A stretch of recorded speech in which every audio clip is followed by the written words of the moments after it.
guys. Today we're going to talk about the meaning of words or phrases as used in informational text. Sometimes when you're reading one of those very rich and high level nonfiction text, you get to a word and you think, what does that word mean? I'm so confused. We're going to learn strategies that you can do to try to help you to understand what that word might mean. We like to use the sentence or paragraph around the unknown word to help you to figure it out. And I'm going to talk you through some examples right now. When you have questions like this on the EOG or on a test or on an NC check-in, I like to teach my students to use the plug it in method. So I'm going to talk about that very quickly before we dive into some examples.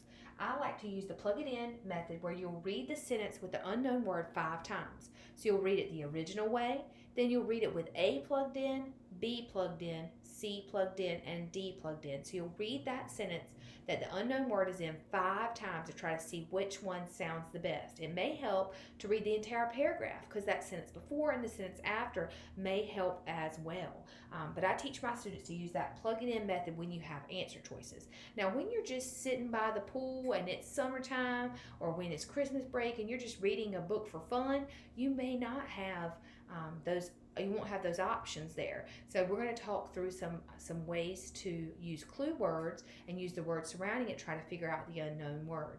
I pulled some quotes from I Am Malala by Malala Yousafzai, which is a nonfiction book that you can get from your library, informational text that is on the 6th grade level that I think you might enjoy. We're going to talk through some of those and we're going to find some words in here that you may not know and talk through how you might figure them out. So let's look at the first one. Schools for girls had been burned to the ground and all were forced to wear a severe form of burqa, a head-to-toe veil that had only a tiny fabric grill for their eyes. Okay, now if you have no clue what burqa is, you may not even know how to pronounce it. That's okay. Call it B or call it blank and keep reading. Don't worry about the fact that you can't pronounce a word, especially a specific word that's specific to that specific religion in this text.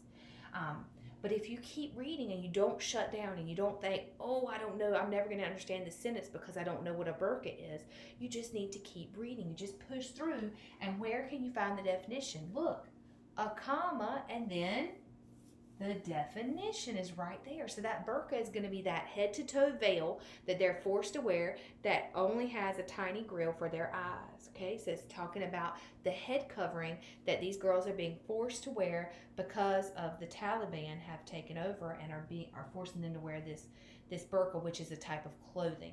So you can, if you keep reading, you can get the definition within the sentence sometimes. That's one example. All right, let's look at the second example. All day I waited for the celebration, but in the chaos, everyone had forgotten.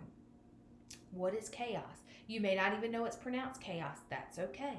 You may say ch, and you don't know the word. That's fine. Call it blank. It's okay.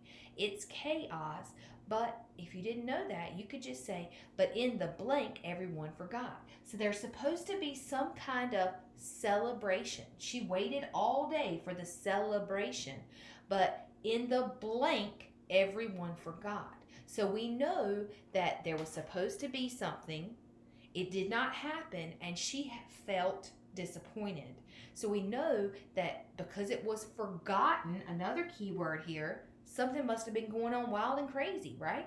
So it was wild and crazy, therefore they forgot. So what's chaos? Chaos is when there's a lot going on and it's wild and crazy. Make sense? All right, last example.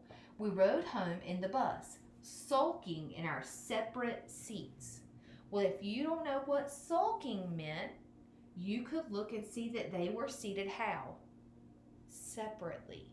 They sat separately. If you're sitting separately than your brother or your sister, you're probably upset with them, right? So they were sulking because it seems that they had had a bit of a argument or spat or fight of some sort. They're separated, and so sulking is going to be that feeling that emotion that you feel, that feeling that you have when you are upset with somebody and you're just needing your space. All right, now it's time to practice. I'm going to put up 3. I want you to pause the video with these 3 examples and take a few minutes and then come back and watch the examples explained. So take a few seconds, watch the examples, read through, and then tell me what you think. All right, hopefully you got some good answers for me. So it came as hard news when I found out there were people in Pakistan who were critical of me. They were critical of her. So what might critical mean? Hard news, keyword here. It was hard. There were people who gave her hard news. They were critical of her. So is critical positive or negative? That's right, it's negative. It was hard news. It disappointed her because they were critical of her. They were negative of her. Okay, next example. He was a bit superstitious and thought it was a bad omen. What's an omen? Keyword. What's the clue word? Superstitious. Superstitious is going to be believing in the higher powers and the luck and karma, those type of things. So an omen is just going to be simply that negative thing, positive or negative thing that could come because he was thinking they were going to get some good or bad luck. So omen is going to be something like karma, something like luck, something that comes down because somebody's superstitious. All right, last example. Hundreds gathered to watch the floggings, shouting, Allah Akbar, God is good, with each lash. Keyword, what's the key word? With each lash. So hundreds of people are gathered around to watch the blank. To watch the what? They're gathering around to watch something. What are they going to watch? They're going to watch each lash. What's a lash? Somebody getting hit, somebody getting whipped. So what's a flogging? Someone getting beat out in the center of town. That key word there is lash. Lash. You have to know what a lash is. And a lash is going to be somebody getting hit with a whip. If you have more questions about using words, about the meaning of words in informational text that you don't know, words or phrases, please email your teacher and have a great day.